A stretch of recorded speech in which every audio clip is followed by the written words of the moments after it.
عورتوں کے لیے گھروں میں ہیں، اور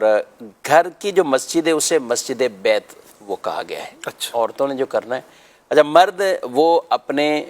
گھروں میں نہیں کر سکتے، مرد کے لیے خاص یہی مسجد اور شرط مسجد ہی ہے، سنت جو اعتکاف۔ باقاعدہ مسجد ہے، جو باقاعدہ مسجد ہے، یعنی اس میں جیسے ہمارے ہاں کئی جگہوں پر جائے نماز بنائی جاتی ہے، صرف نماز کی ایک جگہ بنائی ہے، اس کو وقف مسجد قرار نہیں دیا، تو مرد کا وہاں بھی اعتکاف نہیں ہو سکے گا۔ اچھا، وہاں جمعہ بھی ہوتا ہو بھلے؟ بھلے جمعہ بھی ہوتا ہوں، جمعہ کے لیے مسجد شرط نہیں ہے، اچھا، یعنی جمعہ کے لیے یہ شرط نہیں کہ وہ مسجد میں ہی ہو، اس لیے میدان کے اندر عیدگاہ وغیرہ میں بھی یا ہوتا کسی اور مقام پر جمعے کی اہتمام ہے جو اس کی دیگر شرائط پائی جاتی ہے، صحیح۔ تو ٹھیک ہے جمعہ تو نماز ہو جائے گی، لیکن اعتکاف کے لیے مسجد شرط ہے، صحیح۔ اور مردوں کے لیے، عورتوں کے لیے تو انہیں اپنے گھروں کے اندر جو بھی مسجد بیت ہے، گھر کا ایک وہ حصہ جسے خاص کر لینا کہ یہ ہم نے نماز کے لیے خاص کیا ہوا ہے، اور جن کو اللہ پاک نے ایسی وسعتیں عطا فرمائی ہے، گھر کے اعتبار سے بھی وسعت دی ہے کہ ان کے گھر کے اندر باقاعدہ ایک الگ تھلگ مسجد بیت جس طرح قائم ہو سکے تو اسی طرح ہی کرنا چاہیے، صحیح۔ اور ہمیں تو اس کی باقاعدہ ترغیبات ارشاد فرمائیے نا،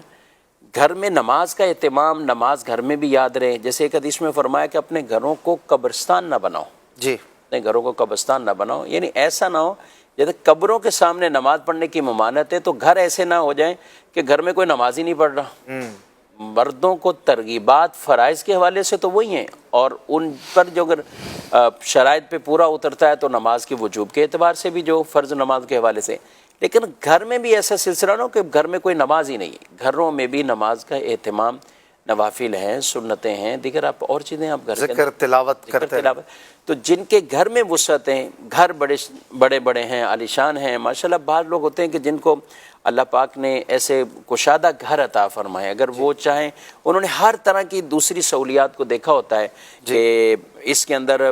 جم بھی رکھیں گے، یہ بھی رکھیں، ہر طرح کی دیگر چیزیں ہوتی ہیں، تو جہاں اتنا کچھ کرتے ہیں، اچھا آنے والے مہمانوں کا بھی اہتمام کیا جاتا ہے، اچھا کوئی بات ہوتے ہیں کہ آئے کھانا کھا کے چلے گئے، اگر رک گئے تو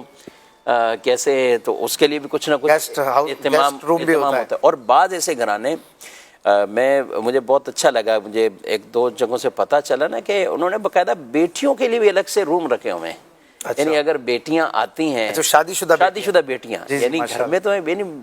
واقعی دلی خوشی ہوئی کہ یار ماشاءاللہ یہ اب بھی گھر ہے، اب بھی یہ گھر ہے، باقاعدہ روم بنا کے کہ یہ بیٹیوں کا ہے، ان کے سب اندر پورے جو ہے وہ سب لوازمات کے ساتھ، پوری سہولیات کے ساتھ کہ وہ آئیں تو وہ اپنے گھر میں ہی ہیں، نہ یہاں کی کوئی فیملی ڈسٹرب ہوگی، نہ بھائی ڈسٹرب، نہ کوئی اور، تو وہ بھی آرام سے اپنے سکون سے رہے۔